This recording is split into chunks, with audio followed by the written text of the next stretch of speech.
Bonjour messieurs, Bonjour. enchanté de vous accueillir pour cet après-midi sur l'industrie 4.0. Mhm. Je vais vous laisser la parole pour vous présenter avant de commencer notre table ronde. On va peut-être commencer par Benjamin. Ouais, avec plaisir.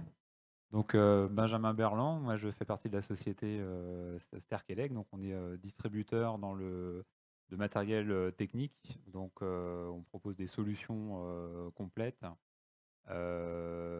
en accompagnement, on accompagne les industriels vers leur évolution vers l'usine du futur, quoi, hein, le 4.0, par des solutions de robotique collaborative, de contrôle qualité, par la vision industrielle, la 3D, l'intelligence artificielle également, et puis des solutions de convoyage évolutif qui répond aux besoins de l'industriel de faire évoluer rapidement ces machines pour répondre à leurs demandes qui évoluent aussi très rapidement et régulièrement.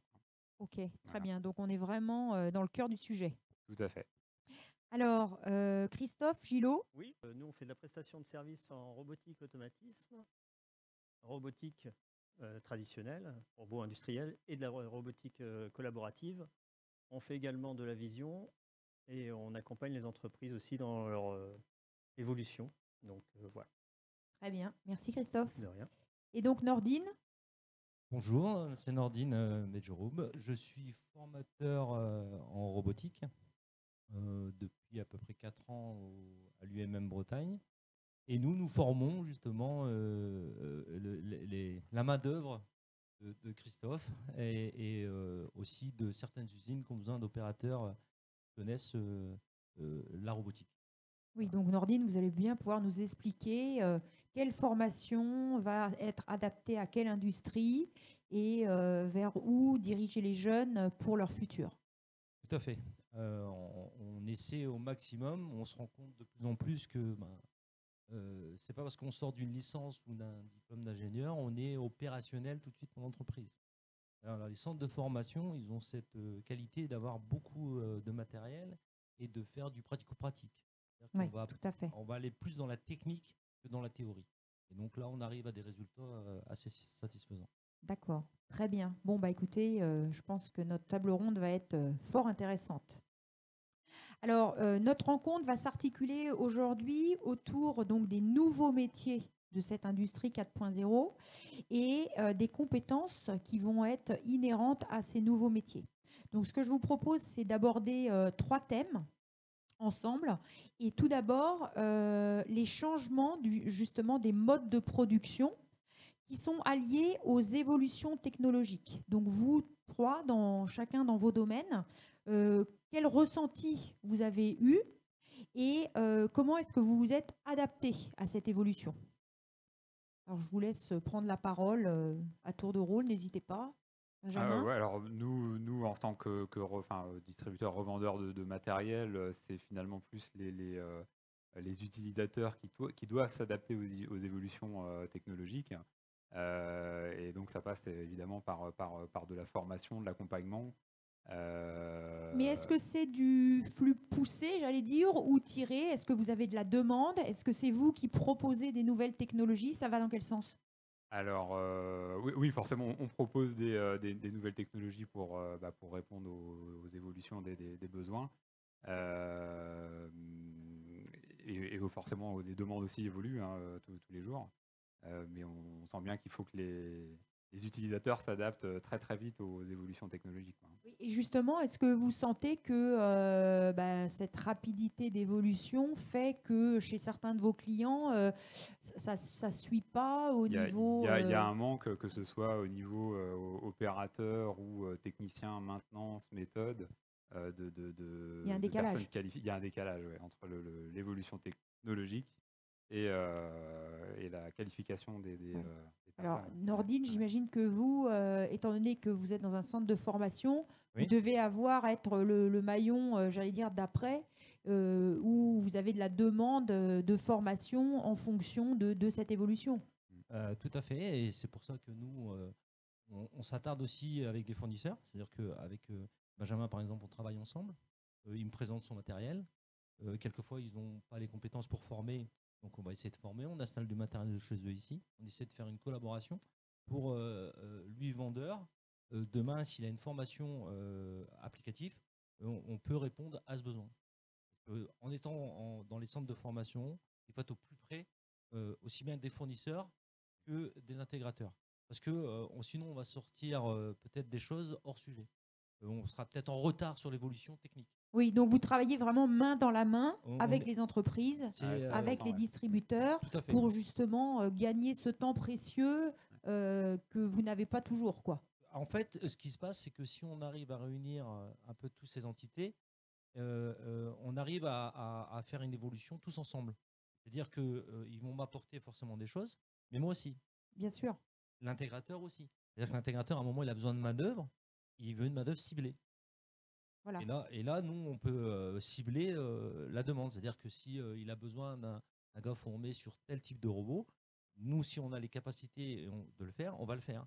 Comme ça, le gars, quand l'intégrateur reçoit l'opérateur, même en stage, il a déjà un préambule un peu de ce qu'il doit faire. D'accord, très bien. Alors, monsieur et madame les internautes, n'hésitez surtout pas à poser vos questions au fur et à mesure de notre table ronde. Moi, j'aurai en retour vos questions et puis les personnes pourront répondre. Hein. C'est vraiment participatif et si vous avez des choses absolument à leur demander, n'hésitez surtout pas. Alors, Christophe. Alors, moi, je vais revenir sur l'évolution et les nouvelles articulations. Enfin, avant l'automatisme, on avait l'automate, le robot. Oui. Donc, l'automate, c'était le chef d'orchestre qui donnait l'ordre au robot d'exécuter des tâches. Aujourd'hui, on a l'automate, le robot, la vision. Donc, la vision va permettre de détecter une pièce, sa Alors, forme. qu'est-ce que vous appelez vision, Christophe? Vision, c'est une caméra qui va être au-dessus de l'objet, qui va reconnaître sa forme, sa position, et qui va permettre au robot d'aller chercher cet objet. C'est l'œil du robot. C'est l'œil du robot. C'est l'œil du robot. Ouais, ouais. Alors, on avait de la vision. C'est presque un partenaire de plus dans l'action. Exactement. Donc, on avait de la vision 2D. Là, aujourd'hui, on arrive à de la vision 3D. Donc, 3D, 3 dimensions. D'accord. Donc, on peut voir l'objet. Il peut être dans n'importe quel sens. On va pouvoir le voir. D'accord. Donc, ça, c'est les évolutions. Donc, l'automate, le robot, la vision. Et maintenant, au-dessus, on a l'informatique. On discute avec l'informatique. Donc, je reviens tout à l'heure. Il expliquait qu'il a absolument besoin de savoir, on veut acheter une voiture rouge, donc on la commande chez le concessionnaire. Et donc, à ce moment-là, on a l'informatique. La commande arrive dans l'usine. Et donc, il faut justement avoir cette liaison entre l'informatique de l'entreprise et l'automate. En instantané. En instantané. Et du coup, et après, il y a la traçabilité. Donc, surtout en agroalimentaire, on a une traçabilité. On est obligé de dire, cette pièce-là, elle était fabriquée à tel jour, tel moment. Et voilà. Donc là, on remonte. Donc voilà, c'est là qu'on voit bien ce que Ronan nous a expliqué, que tout est lié, tout est accroché les uns aux autres, et qu'aujourd'hui, à tout moment, on est capable d'aller chercher une information, même si elle s'est passée au tout début du process. Exactement. Et à n'importe quel moment. Et à n'importe quel moment. Et au-delà de ça, on peut avoir aussi de la maintenance. On peut aider la maintenance. Maintenant, il y a la maintenance prédictive. Donc là, on va pouvoir voir sur le moteur, sur les détecteurs, combien de temps il leur reste à vivre, enfin, quelque part, et faire intervenir la maintenance en disant, voilà, c'est à ce moment-là que tel élément devra être changé. D'accord. Voilà. J'irai même plus loin sur la caméra. C'est-à-dire qu'à un moment, on a donné la vue au robot. C'est-à-dire que là, maintenant, on n'essaie plus de déduire les choses. Le robot a vraiment la vue. Et maintenant, aujourd'hui, dans les nouvelles technos, dans les robots qui sortent, on leur donne même la force, la sensibilité, la vibration. C'est-à-dire que là, on est dans le sensoriel. On programme. C'est-à-dire qu'on ne va pas programmer un effort. L'être humain, nous, on ne calcule pas parce qu'on a un cerveau. On contrôle notre corps sans le vouloir, quelque part. Donc le tactile, on le sent. Ben, ça, on l'apprend maintenant. D'accord. C'est-à-dire qu'on a des robots aujourd'hui qui sont capables de sentir. On n'a pas besoin de mettre de détection. Ah, c'est là. Ah, je dois le placer là. OK. Je sens les choses. Ah bah c'est là. OK. C'est-à-dire que non seulement on leur a donné la vue, et aujourd'hui, dans l'industrie, on leur donne aussi le sens de la compliance, de l'effort, voilà, et de la sensibilité. Alors, justement, vous me faites rebondir. Alors, je ne sais pas si les internautes vont avoir ce genre de questions, mais est-ce que ces fameux robots-là, ils ne vont pas remplacer l'humain? Parce qu'au-dessus, rassurez-moi, on va toujours avoir besoin de gens pour le faire fonctionner, pour le programmer, pour le faire évoluer, pour le réparer, etc. Alors, moi, je viens de l'automobile. La robotique, ça fait des années qu'ils sont dans l'automobile. En gros, dans les années 95, il y avait déjà des robots dans l'automobile. Il n'y en avait pas autant que maintenant. La problématique, c'était de se dire, on va mettre des robots, on va remplacer les humains. Non, on met des robots souvent pour la pénibilité du travail. Voilà, c'est ça. Okay.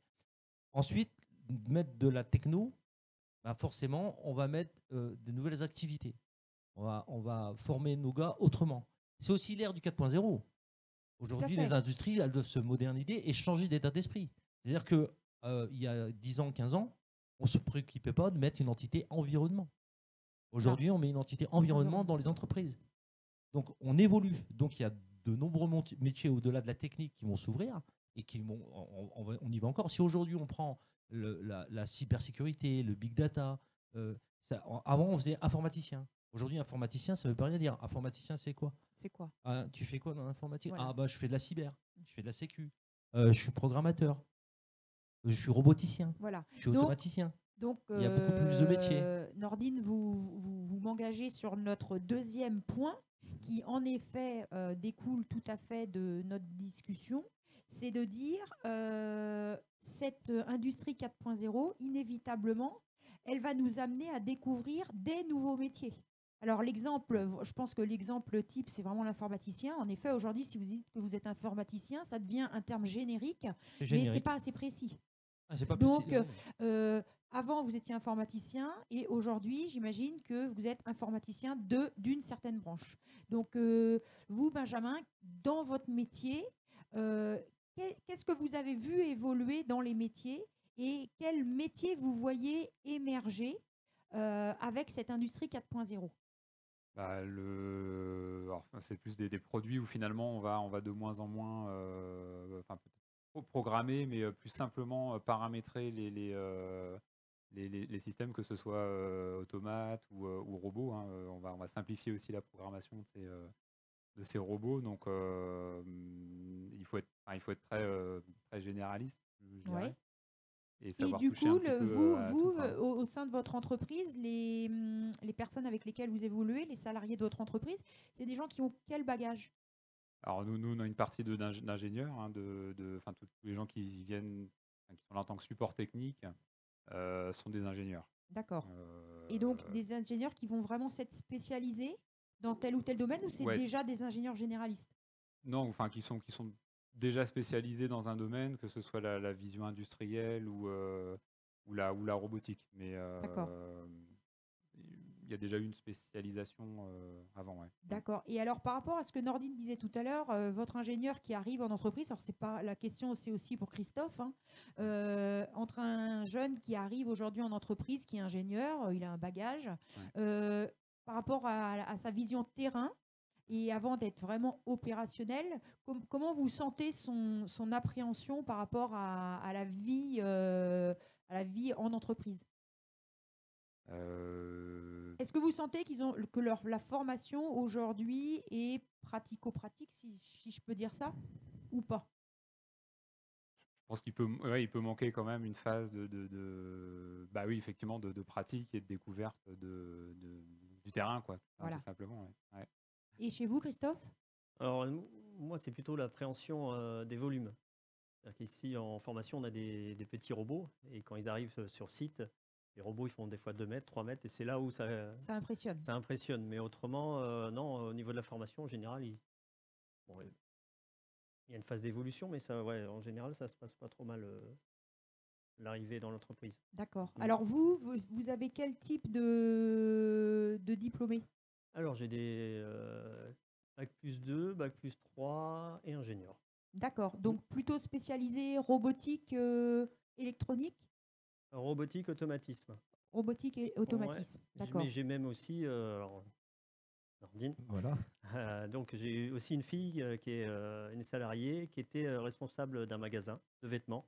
Ah bah, vous voyez comme quoi on peut changer. Donc que j'avais rencontré, elle était en période de transition à ce moment-là. Elle était assistante d'un responsable de chef de chantier, et j'ai fait le pari sur elle pour dire bah voilà, je t'emmène, tu vas en formation pendant 9 mois, c'est ça? 9 mois, et je te prends en stage, et derrière on voit Alors, quelle formation vous lui avez fait faire? La formation, Alors, c'est Oui. Carole, on l'a récupéré il y a 2 ans. Oui. 2 ans. Et on avait à cette période un CQPM. C'était un DT 308. C'était c'était le diplôme dans ce diplôme de métal, intégration robotique. Intégration robotique. Ouais.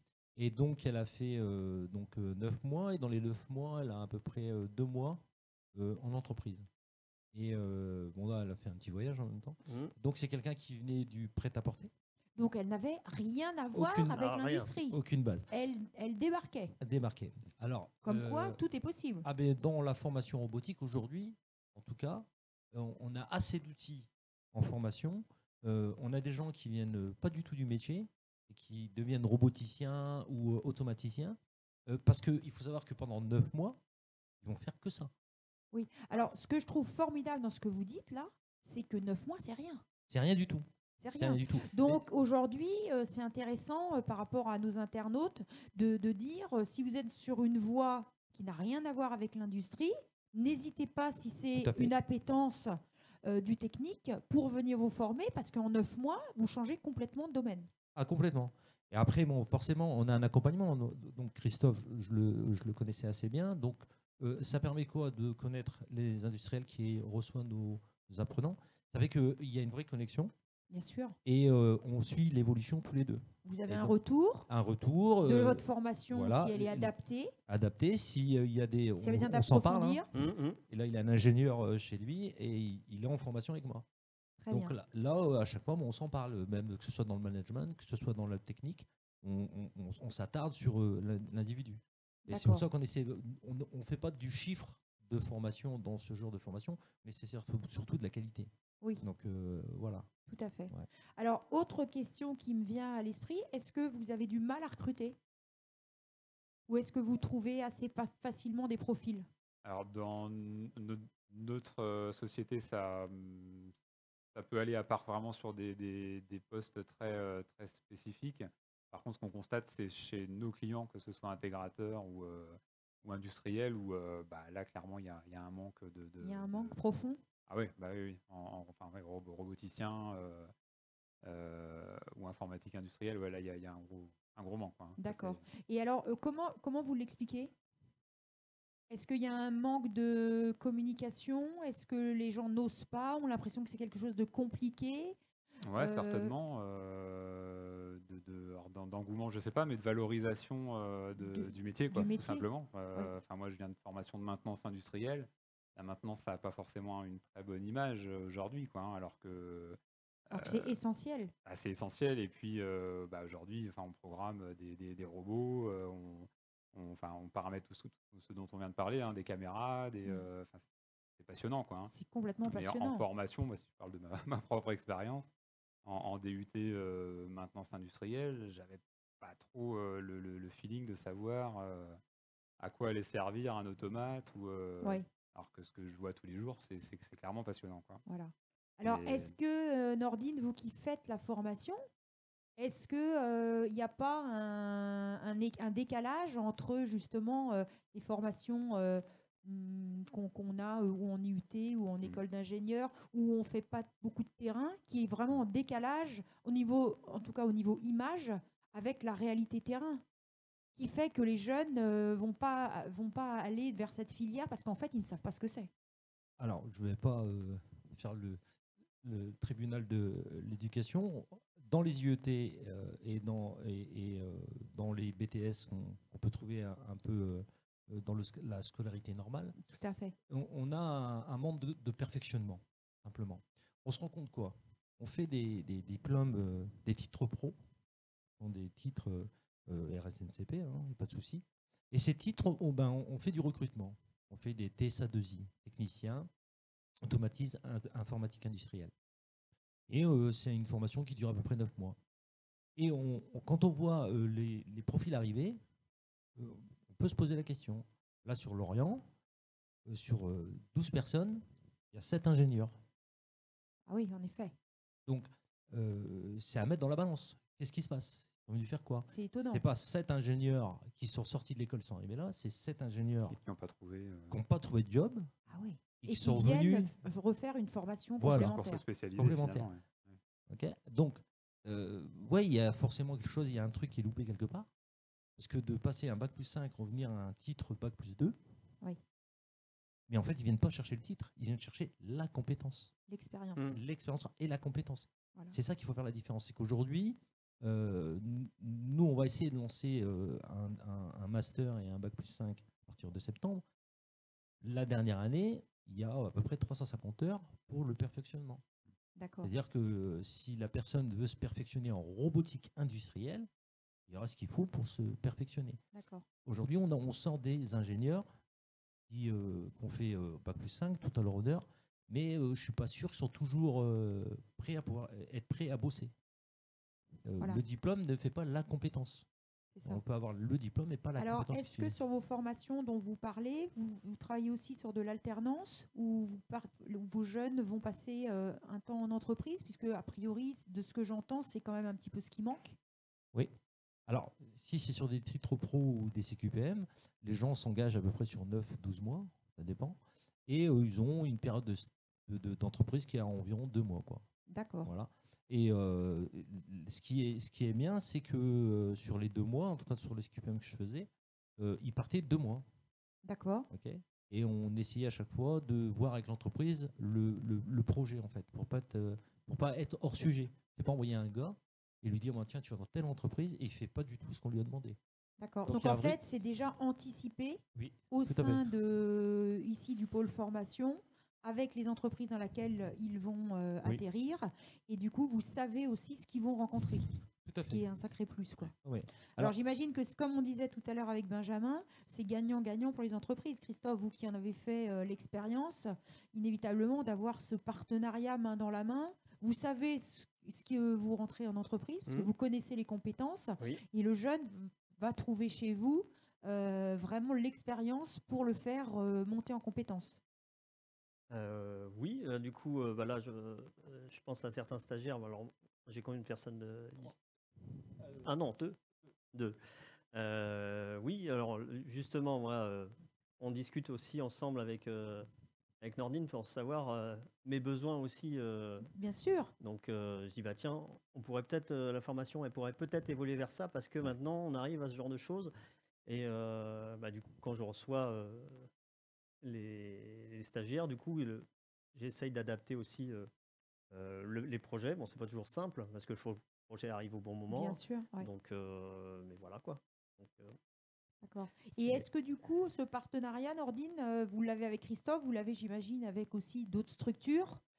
Donc, vous avez toujours plusieurs de vos jeunes qui sont dans des endroits spécifiques, j'allais dire, un peu comme en pépinière, pour voir un petit peu comment le marché évolue, quoi. Ah, tout à fait. Donc, à titre d'exemple, lundi, je suis mardi matin, je suis chez Remorque Roland, dans le Finistère.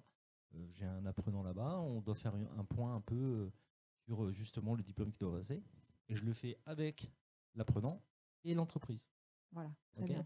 Donc, pour être en adéquation sur ce que le diplôme demande et eux, ce qu'ils vont proposer. Et on va trouver un compromis pour dire, voilà, il faut qu'il fasse ça. C'est du temps passé. Par contre, je suis sûr du résultat. C'est ça qui est intéressant. Oui. C'est-à-dire que j'ai des bachelors, encore Christophe, l'année dernière, j'ai un bachelor qui est sorti, qui est parti en école d'ingénieur. Il est chez Christophe. Et si on le prenait au début, on n'aurait pas parié dessus. C'est en ayant fait beaucoup de techniques, technique, et puis la technique très avancée, ça devient quelqu'un d'intéressant.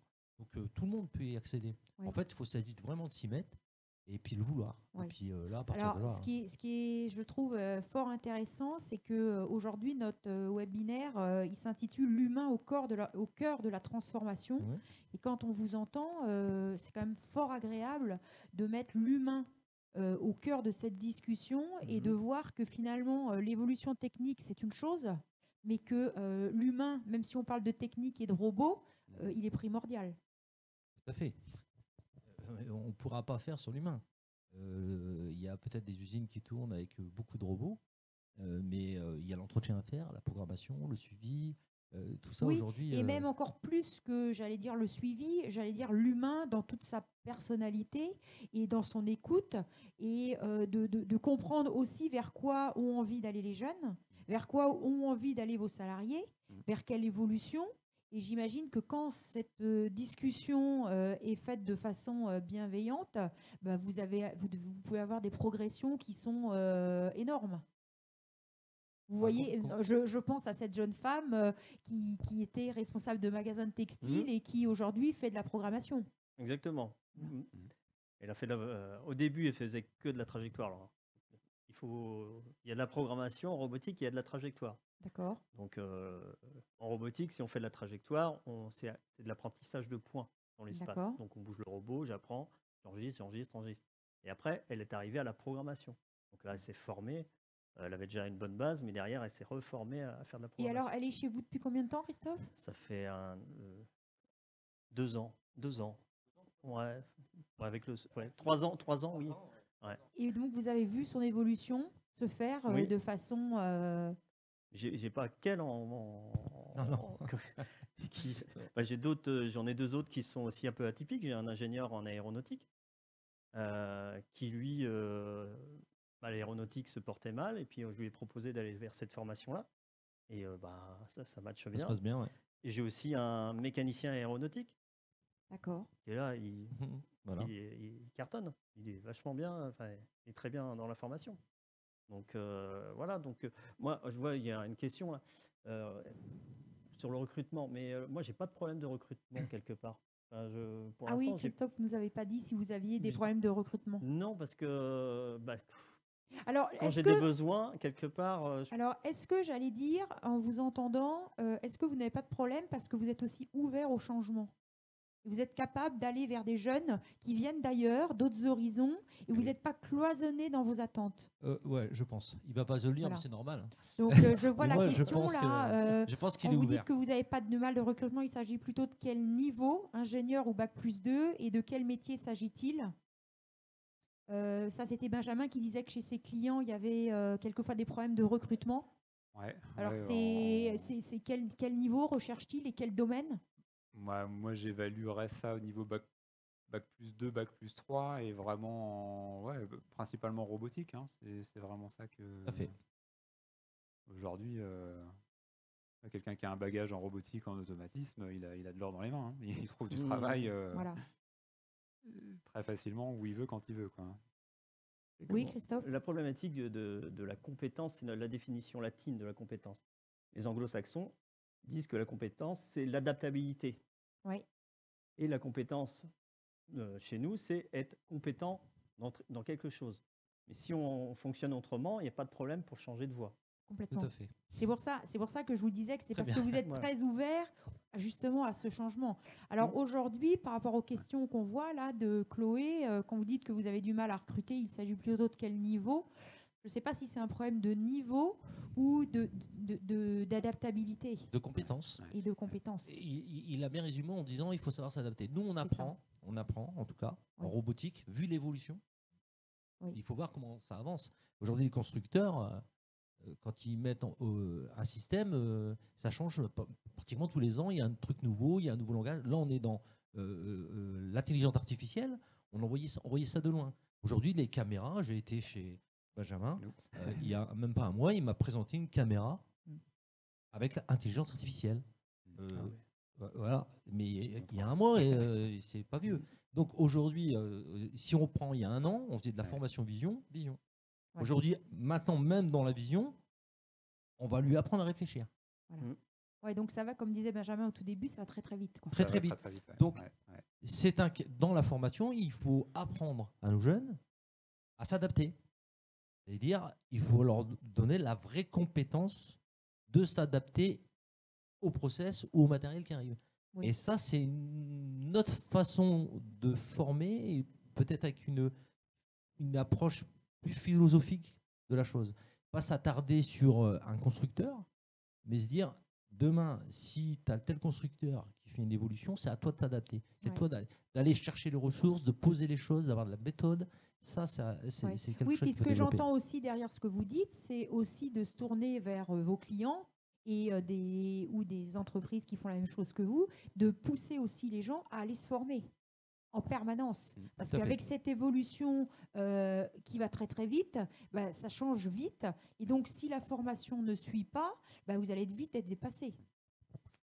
Ah oui, et nous, déjà, en termes de formation, il faut aussi qu'on réponde déjà aux apprenants qui viennent et aux entreprises répondent à ce qu'elles ont besoin.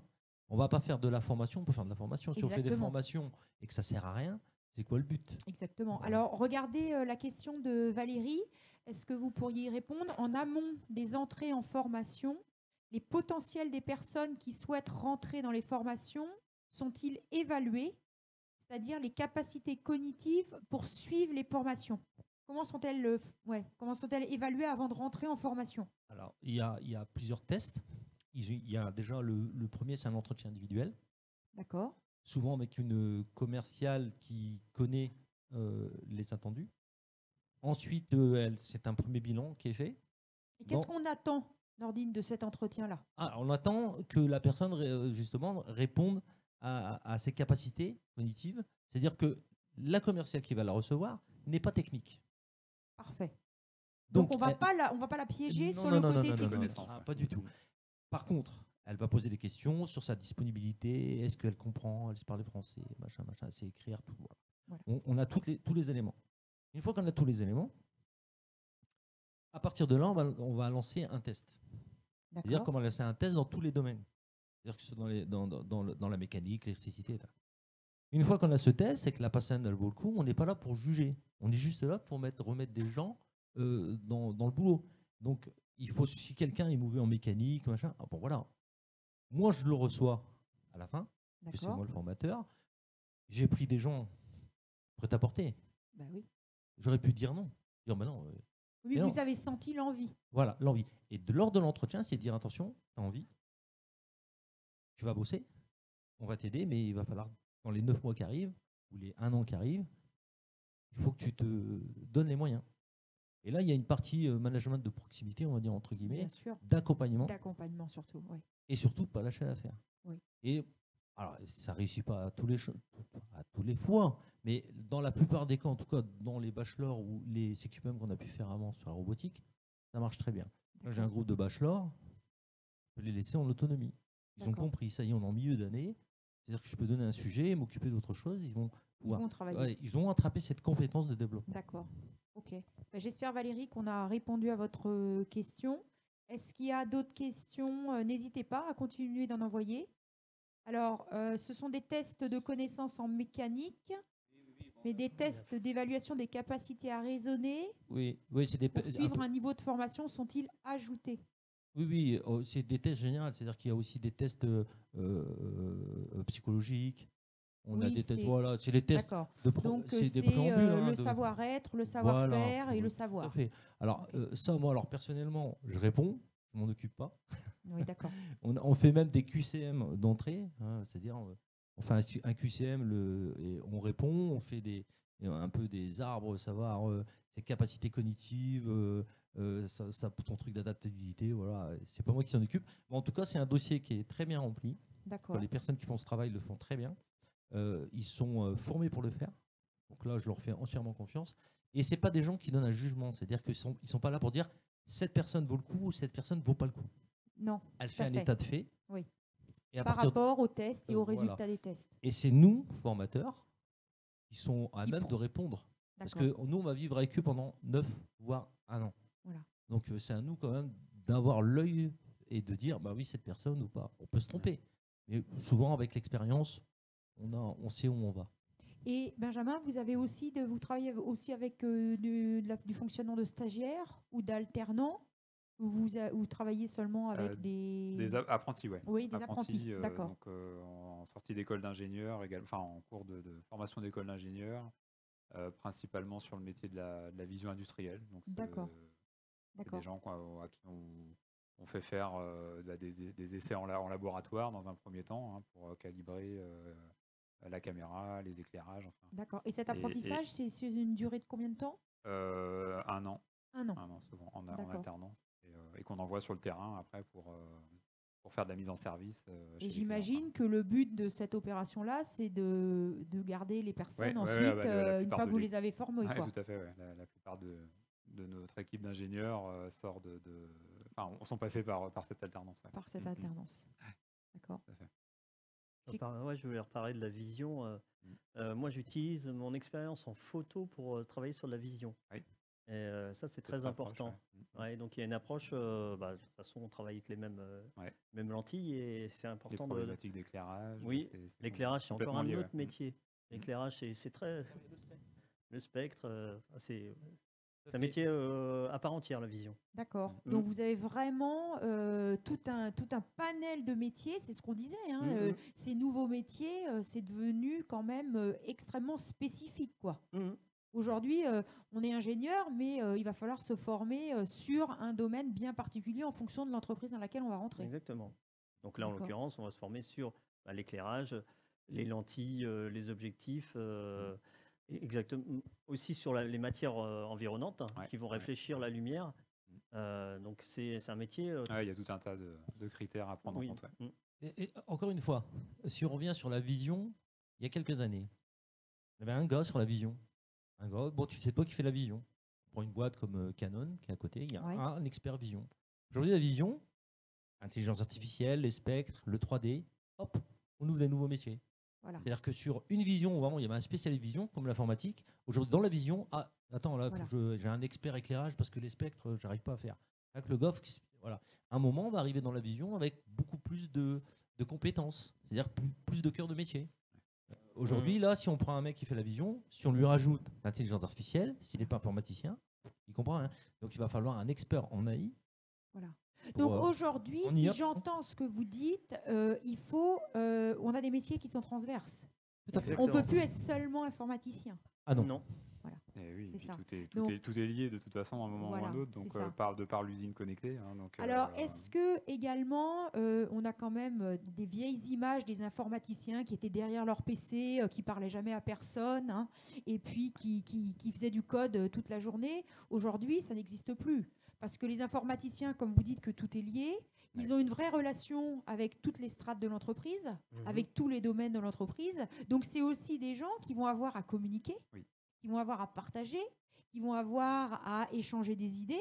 Et donc, j'allais dire, cette nouvelle compétence aussi, Ouais. qui est vraiment l'humain, va apporter des choses qui n'existaient pas toujours avant non plus.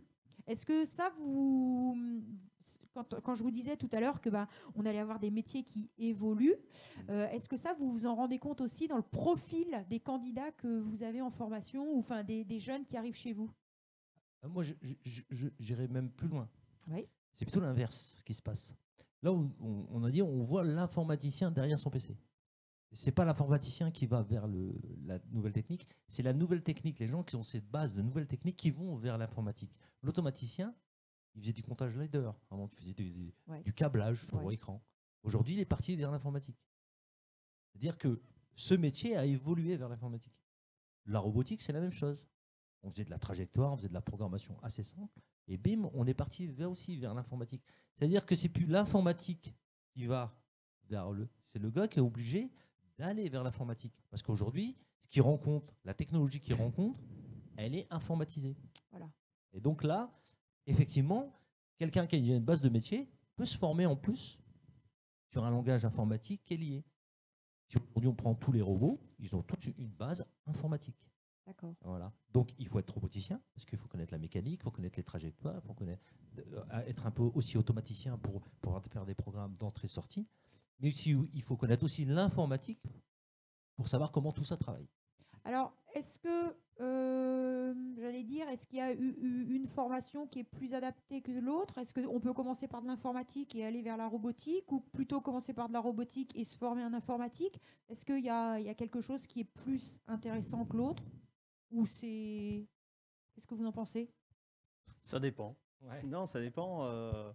Des fois, on va avoir besoin de plus d'informaticiens parce qu'il y a des choses à développer un peu plus haut.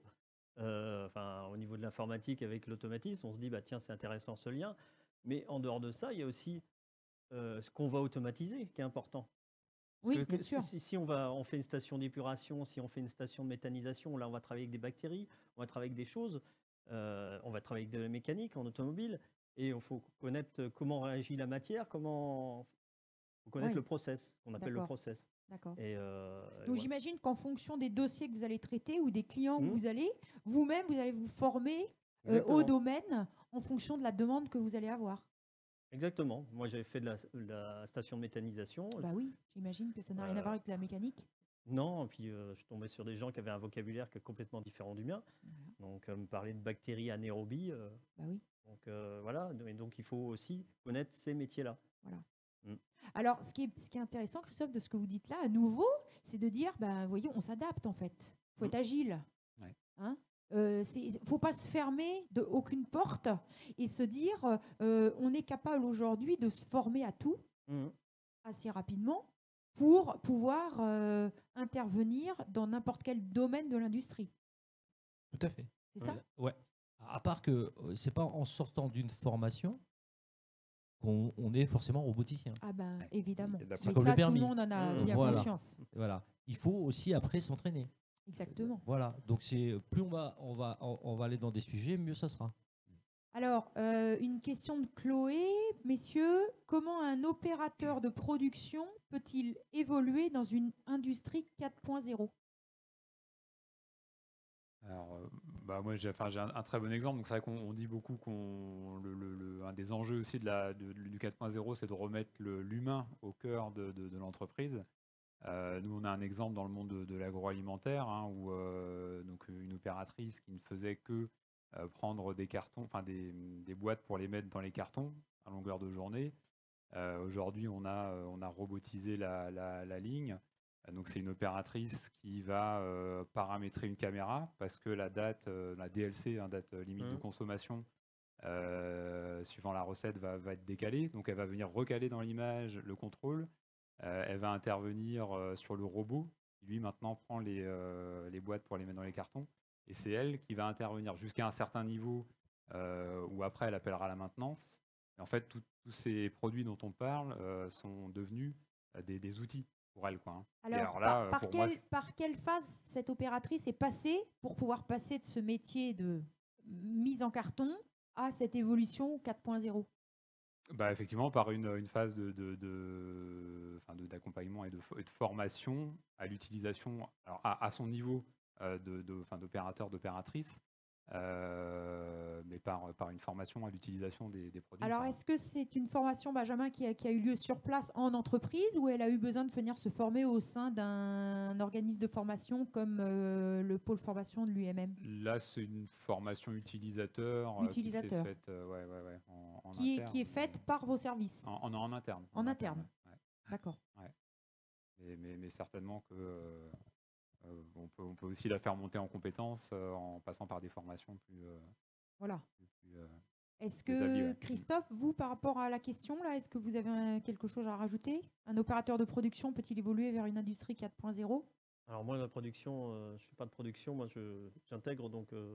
Donc, moi, je vais Ouais, répondre parce oui. que je suis un Allez, ancien de la Nordi. production. Oui. Effectivement, donc un opérateur, ou comme là, je le vois, il y a, sans citer de marque, bien sûr, dans des grosses usines où ils sont dans la robotique depuis longtemps, les constructeurs automobiles, ils sont dans le 4.0 depuis un petit moment. Et on tend à essayer d'aller vers eux. Alors moi, j'ai grandi là-dedans. Vous venez de ce monde-là? Et voilà. Et donc, un opérateur de ligne, avant, on appelait ça un agent d'exploitation. Donc, quand on a commencé à passer à moderniser un peu nos installs, on leur a donné quelques responsabilités. C'est-à-dire qu'on leur a donné la responsabilité du robot qui est en face, pour éviter aux dépanneurs de venir. On l'a formé, avec un suivi. C'est-à-dire qu'on attend son évolution, on regarde s'il s'améliore. On lui donne l'impact environnemental. Et derrière, on le classifie autrement. On lui dit maintenant, tu as un agent professionnel d'exploitation. C'est plus juste un agent d'exploitation. C'est-à-dire que ses compétences ont augmenté, il a pris plus d'ampleur, son salaire a augmenté parce qu'il a une reclassification. Il faut que tout aille ensemble. Oui. On ne peut pas dire à quelqu'un d'évoluer, de lui demander plus de compétences sans derrière lui prévoir un plan de carrière. Ça va ensemble. C'est-à-dire que si demain on veut passer vers le 4.0, ben, il faut aussi former et aussi récompenser son équipe Voilà. en disant on est t'as bien, évolué. on est bien dans l'humain. Parce qu'il faut savoir que forcément, en termes de ROI, hein, ben, les retours ils sont très bénéfiques quand on modernise. C'est-à-dire qu'on est plus flexible, on peut changer plus vite de produits. Donc on est gagnant-gagnant. Gagnant-gagnant. Donc nous, en tout cas, dans les usines automobiles, quand ils ont décidé de mettre les opérateurs au cœur, c'est-à-dire qu'il faut penser et se dire il faut enlever la charge pénible de l'opérateur et lui donner de la technique à faire. Et à partir de là, il y avait, il y a 15-20 ans, dans les usines automobiles, en tôlerie, personne ne voulait y aller. Parce qu'il y avait des grosses pinces à souder, c'était sale. Aujourd'hui, tout le monde veut aller travailler sur ces postes. C'est des postes de chargement, on a des IHM, on a de l'informatique, on a de la robotique. L'opérateur ne travaille plus comme C'est pas un comme forçat. Charlie Chaplin dans le monde moderne. Ça ne travaille plus comme ça. On demande de l'intellect. Ok, alors j'espère qu'on a bien répondu. Donc en gros, pour résumer, pour passer d'un opérateur de production à un opérateur de l'industrie, soit on se forme en interne avec un accompagnement, soit on peut venir se former au pôle formation de l'UMM avec une approche plus pratico-pratique. Alors une autre question, quel impact aura l'intégration d'un process 4.0 justement sur le quotidien d'un salarié ? Bah, je pense que Nordine a en partie répondu finalement à cette question-là aussi, quoi, hein. C'est que on peut réellement valoriser le poste de l'opérateur, quoi, hein. Et moi, pour revenir à mon exemple, alors l'intégration d'un robot collaboratif, donc c'est un robot qui va fonctionner sans sécurité, donc vraiment au contact, hein, de l'opérateur. Forcément, ça peut faire peur à un opérateur. Là, cette usine en question, plus jamais on enlève le robot à l'opérateur, parce que là, il est perdu. Voilà. Donc il veut surtout s'est plus habitué. refaire ce qu'il faisait avant, et que le robot fait à sa place, quoi. Oui, et puis c'est une vraie aussi valorisation, C'est une valorisation, du salarié, c'est une vraie reconnaissance, et puis de montrer aux gens qu'ils sont capables de faire autre chose. Exactement. Tout à fait. Tout à fait, c'est le but. C'est retirer les tâches pénibles. Tout à fait. Moi, j'ai un exemple. C'était dans une fonderie. On avait intégré un robot et donc pour copier leurs gestes, ils m'avaient formé à leurs gestes. Et je prends le moule, je trempe ça dans ce qu'on appelle une barbotine et ça pesait super lourd. Je leur dis, mais vous faites ça toute la journée ? Oui, je fais ça toute la journée. Et au début, ils étaient un peu réticents avec le robot. Et du coup, leur métier s'est adapté autour de ce robot-là. Et aujourd'hui, ils ne veulent plus changer parce qu'ils font de la traçabilité, ils pilotent la machine. Et ils ont vu que le gain... Alors, qu'est-ce que ça change pour le salarié ? J'allais dire, moi, vu de ma petite fenêtre qui ne travaille pas en industrie, c'est un gain de temps, un gain physique, comme vous dites, et puis un gain aussi intellectuel. Sur la pénibilité, qui est réellement visible. Tout à fait, parce que quelqu'un qui, on s'est aperçu, en tout cas, quand je travaillais dans l'automobile, sur certains postes, on avait tendance à coter que le côté physique, c'est-à-dire le geste, l'effort et la posture. Mais on testait aussi la connectivité. C'est-à-dire si le gars il avait des charges lourdes à porter, il devait marcher beaucoup, ou il marchait beaucoup, il avait des mauvaises postures. Si en plus il devait trop réfléchir, ça devenait très très pénible. Là, il faut faire des choix. C'est-à-dire qu'à un moment, soit on fait un travail pénible et puis on ne demande pas trop au gars de réfléchir parce que c'est fatigant aussi, hein. Et donc on s'est dit, en fait, nous, ce qu'on doit travailler, c'est effectivement, on a fait un gros coup là-dessus en se disant, on va travailler sur gestes et postures. Sur les postes, on a monté, j'ai fait partie de ce chantier, alors je me rappelle très bien, des subventions avec l'État, savoir ce qu'on avait le droit, pas droit, qu'est-ce qu'on pouvait remplacer.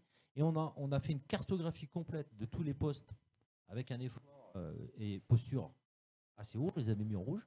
On a vraiment travaillé dessus pour revenir à des postes un peu plus agréables pour l'opérateur. Et là, à partir de là, quand on rentre dans le 4.0, on va demander plus d'intellect. Et là, si le poste est plus léger, le gars peut réfléchir et faire du travail plus Donc agréable. la proportion Voilà. aujourd'hui a basculé sur l'intellect au lieu de la force physique. Tout à Ce qui est fait. quand même beaucoup plus valorisant pour le salarié. Et d'où la complexité des entreprises, des PME, à partir dans le 4.0, en se disant, mais, oh là là, trop de technologie. Mais si, il faut y aller, parce que ça va enlever tellement de pénibilité, ça va rendre tellement les choses plus flexibles, que l'adaptation des gens, elle va se faire naturellement. Et la barrière, elle est là. Quand des gens n'ont jamais vu de robot, ils arrivent, il va y avoir des licenciements. Pas du tout. Mais non. Alors justement, Nordine, vous me faites rebondir. Oui, Christophe, Oui, il y a pas, allez-y. dans ce que je disais tout à l'heure, c'était pas dévalorisant son métier. Il y avait un geste précis, c'était même quelque chose de hyper Oui. technique. Ouais. Et Un donc, savoir-faire. un savoir-faire, donc il fallait le répéter avec le robot.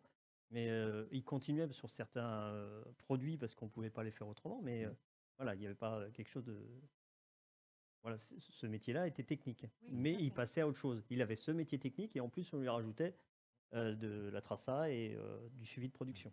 Alors, ce que disait Nordine là me fait tilter. Est-ce que justement cette industrie 4.0, est-ce que vous pensez qu'elle est adaptable à toutes les entreprises aujourd'hui?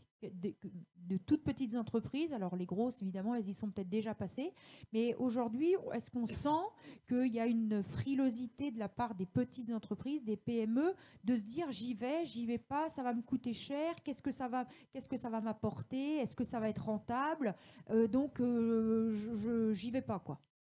Et faire de l'ange. C'est les entreprises, aujourd'hui, c'est une histoire de budget, d'argent. Effectivement, investir dans du 4.0, ça demande beaucoup d'argent.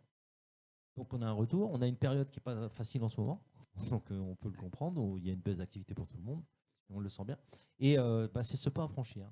C'est-à-dire que si l'entreprise a des habitudes d'investissement de, on va dire, 10, 15, 20 000 euros, et que là, on leur dit, si tu veux faire une install 4.0 complète, c'est 100 000 euros ou 1 million d'euros. Alors là, il y a un investissement, il y a une réflexion à avoir.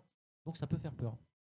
Moi, aujourd'hui, quand on voit certaines PME qui l'ont fait, moi, j'en connais des petites qui ont décidé de passer en 4.0, il faut faire ça tranquillement, doucement. C'est-à-dire qu'il ne faut pas tout révolutionner. C'est-à-dire qu'une nouvelle machine que je vais commander, je vais prendre conseil à un intégrateur, peut-être 2, peut-être 3, demander conseil aussi à un fournisseur et dire, et mettre quelqu'un attitré à ça. Oui, ce que j'allais dire, c'est donc ce que vous voulez dire, Nordine, c'est que pour passer à la 4.0, vous les spécialistes, il faut se faire accompagner. Ah, tout à fait. Il faut y aller pas à pas. Il ne faut pas vouloir franchir la troisième marche avant la première. Et puis, se donner du temps aussi. Du temps. Et c'est ça, c'est un vrai métier. C'est-à-dire que si on met quelqu'un dans le progrès, on a un 4.0 ici. Oui. Okay. Nous, on est centre de formation. On a un 4.0. Aujourd'hui, on a un responsable 4.0. Il n'y avait pas ce métier-là avant. Voilà. Alors, quand on parlait de nouveaux métiers, on voit là un responsable 4.0 dans une entreprise. C'est quelqu'un qui va organiser. Il en faut un. Voilà, il en faut un. Moi, je suis roboticien, je forme des roboticiens. Je ne suis pas 4.0. C'est pas à moi de prendre cette fonction. C'est-à-dire que c'est une nouvelle fonction. C'est quelqu'un qui doit faire de la prod, du big data, de la vision, la réalité augmentée, tout ça. Donc, beaucoup de choses. Et on a mis quelqu'un. Et c'est réel. Qui est ouvert. Voilà. Même dans les grands groupes agroalimentaires, ils ont défini ce nouveau poste, qui était une personne plutôt aux travaux neufs et aujourd'hui responsable du 4.0 dans l'usine. Oui, donc ça, c'est une vraie réalité. C'est une réalité, et c'est obligatoire, si on veut que ça fonctionne. Oui. Après, je pense qu'à chaque... il existe des solutions adaptées en fait, à chaque taille d'entreprise, de la petite PME d'une dizaine de personnes jusqu'au grand groupe industriel. Les solutions existent. Après, il faut bien savoir définir déjà dans le cahier des charges ce qu'on attend du 4.0, la finalité de tout ça. Et puis après, effectivement, mettre step by step les différentes étapes et évoluer au fur et à mesure. Ouais. Alors vous, dans chacun de vos domaines, Benjamin et Christophe, est-ce que vous voyez avec les années qui passent une demande de plus en plus importante dans vos interventions? Alors, demande par rapport à ça, par rapport au 4.0 ? Oui. Oui, complètement. Les gens veulent remonter de l'information. Donc, c'est tout ce qui passe par l'IoT. Après, je reviens à ce que je disais tout à l'heure, il faut bien définir avec les clients ce qu'ils veulent faire de cette information. Et après, on trouve les méthodes pour faire communiquer les machines entre elles et analyser ces informations, quoi. Les traiter et les analyser. Donc oui, ça, c'est des demandes, et encore une fois, dans toute taille d'entreprise et tout domaine Et d'activité. dans tout secteur d'activité. Ouais, clairement. Est-ce qu'il y a des secteurs qui sont plus demandeurs aujourd'hui ou des secteurs qui sont plus frileux encore? C'est toujours pareil, il y a des secteurs qui sont toujours en avance, mais tout le monde veut y aller, quoi. Je pense que ça, c'est quand même généralisé. Ouais. On a toujours l'image de l'automobile, je pense, qui est quand même en avance technologiquement. Oui. L'agroalimentaire peut-être un petit peu en retard, mais aujourd'hui, l'agro, Ils ont il y envie. va aussi, quoi. Ouais. Tout Pour à la fait. robotique, oui, exactement. En ce moment, l'agroalimentaire a envie d'aller vers ça. Ouais. Mais autrement, aujourd'hui, je rebondis sur ce que tu as dit, mais il y a des produits qui sont pour la gestion de production qui ne sont pas trop onéreux. Ouais. Il y a moyen de faire du suivi sans se connecter, interconnecter l'ensemble des moyens. Tout à fait. Parce que souvent dans les usines, j'ai une machine de telle marque, une autre marque, et Oui, maintenant oui, on peut aller récupérer des informations assez Quel que soit le faciles type de machine. et faire une sorte de suivi de production sans. Des fois c'est très simple. Ouais. C'est intéressant ce que vous dites là. C'est rassurant. Oui, mais c'est un peu ça qui fait peur. Des fois, j'ai plein de machines et plusieurs marques. Ils arrivent de différents pays, différents réseaux. Comment je fais pour interconnecter tout ça? Il y a des produits aujourd'hui qui permettent d'interconnecter sans passer par ces automates-là, par ces machines. Je vais aller même plus loin. C'est que il y a des intégrateurs robotiques. 4.0. Et dans le 4.0, ça ouvre encore d'autres métiers. On a aujourd'hui des intégrateurs soft. C'est-à-dire que ces gens-là, on vous leur présente, on leur dit j'ai telle machine, j'ai tel automate, j'ai tel robot. Il n'y a rien qui discute. Eux, ils arrivent et puis ils disent voilà, nous, on va vous mettre en place un procédé pour pouvoir faire un suivi de prod avec un ERP, un MES. Voilà. Ce sont des nouveaux intégrateurs 4.0. Chose qu'on n'avait pas il y a 5-6 ans. Aujourd'hui, en plus donc de ça, l'intégrateur. c'est encore le stade d'après. Le stade d'après. Parce qu'il y a des gens qui sont sortis, alors c'est des gens de chez Airbus, avec ce qui s'est passé. Ils se sont dit, tiens, qu'est-ce qu'on pourrait faire pour aller vers le 4.0 ? Voilà, on n'a pas de roboticien, on n'a pas d'automaticien, on a des informaticiens. Ouais. On a donc ils n'ont même pas créé de soft, c'est-à-dire qu'ils utilisent des logiciels qui sont payants, où ils ont demandé l'exploitation pour pouvoir développer avec, et grâce à ça, ils ont répondu assez vite aux demandes des clients. C'est-à-dire qu'aujourd'hui, ils sont capables d'installer un ERP en disant voilà, ça va vous coûter autant, il faut que je connecte ça. Voilà l'ERP, et puis les gars, ils arrivent, ils ont du RFID, ils ont une tablette pour leur suivi de prod. Ce sont des nouveaux intégrateurs. D'accord. Qui arrivent là sur l'injection. Il y en a à Nantes, il y en a à Paris. Voilà. C'est des nouveaux métiers plus orientés informatique. D'accord. Voilà. Bon, c'est passionnant. Bon, alors, est-ce que nous avons d'autres questions? Non, ça a l'air d'être pas mal. On a pas mal répondu. Est-ce que vous avez d'autres choses à ajouter, messieurs?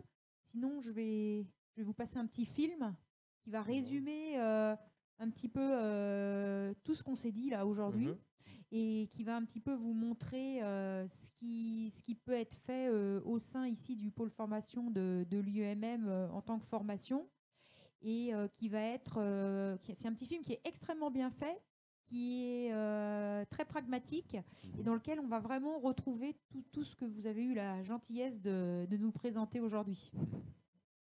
Bien. Alors, est-ce que notre petit film est prêt ou pas? Non, d'accord. Bon, pas tout à fait. Donc, on va attendre que la technique nous fasse signe. Donc, je ne sais pas si le temps que la technique nous fasse signe, peut-être une petite conclusion chacun. Qu'est-ce que vous auriez à dire à nos internautes sur ce que l'avenir nous attend sur notre industrie 4.0? Benjamin? On est déjà dans le futur, en fait, par rapport à une évolution on recule d'un peu plus d'une dizaine d'années. Bah ouais, tout ce qui est, enfin tout ce qu'on a évoqué là comme technologie, mais notamment je reprends l'exemple de l'intelligence artificielle, c'est vraiment bluffant, quoi, hein. Et alors on a un peu peut-être l'image de Terminator, mais Bah, on est ça dedans, fait quoi. film un peu, hein. Ouais, ça fait un peu. Mais les machines vont maintenant réfléchir, quoi, finalement. C'est ça qui est assez fou. Alors là, c'est juste la caméra en elle-même, mais elle va pouvoir concrètement proposer des défauts quand on est sur un contrôle qualité d'une pièce de n'importe quelle nature. Elle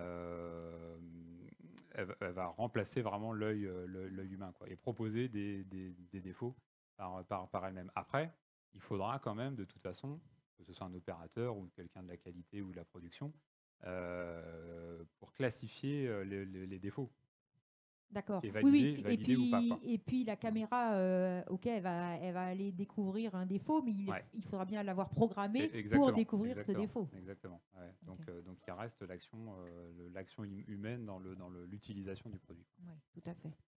Merci. Merci. La conclusion, elle va être simple, c'est qu'aujourd'hui, il faut y aller, quoi. Bah, je pense Voilà, que c'est ça le mot de la fin, hein. il faut y aller. Et puis, il y a des intégrateurs qui sont opérationnels, qui connaissent, qui sont capables de s'adapter.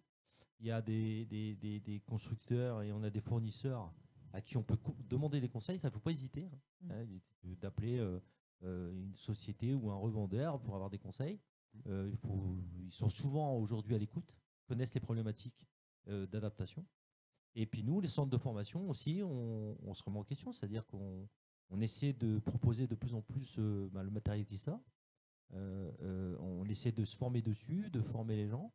Ça peut arriver aussi qu'il y a un matériel qui est trop récent et nous, on va le suivre, développer avec les gens, hein. C'est ce qu'on a fait il n'y a pas longtemps. On a développé ici une caméra 3D. Et surtout, Nordine, par rapport à ce que j'entends avec les partenariats, c'est par rapport aux internautes là, qui nous écoutent ou les futurs internautes qui regarderont l'émission, c'est que les entreprises n'hésitent pas à se tourner vers vous, ici, centre de formation, pour vous faire des demandes ou pour quand ils recherchent un candidat, quand vous dites que ils ont quelquefois vous avez aux clients qui cherchent des jeunes, se tourner vers vous et puis avoir, j'allais dire, un petit peu la personne sur mesure, quoi, par rapport à leurs besoins. Tout à fait. Potentiellement, vous êtes en capacité de lui amener une personne qui va être capable de s'adapter à la demande du client, quoi.